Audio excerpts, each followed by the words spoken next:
ስፒክ ዩር ማይንድ ማለት ምንድነው? በአማርኛ አፉ እንደመጣለት የሚናገር ነው ማለት ዘርጣጭ።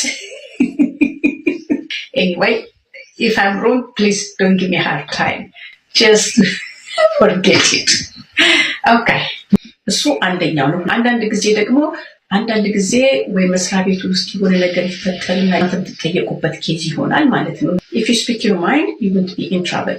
Please let me know the truth ብሎ ያሶ ሲያፋጥጣችሁ ያን ጊዜ ደግሞ ውስጣችሁ ያለው ትናገራላችሁ። ግን አብዛኛውን ጊዜ speak your mind ማለት ብዙን ጊዜ አፉ እንደመጣ የሚናገር ነው። number 13 losing your mind. Are you losing your mind? ይሄ ደግሞ ማለት losing your mind ግን ማለት he lost his mind. He's losing his mind.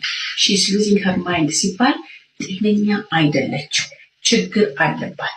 የአይምሮ ችግር ስላለባት she is mad or she's crazy ከማለት she losing her mind ይሄ ሪስፔክት የሆነ የዛን ሰው ኦፌንድ ሳያደርግ እንላለን ማለት ነው።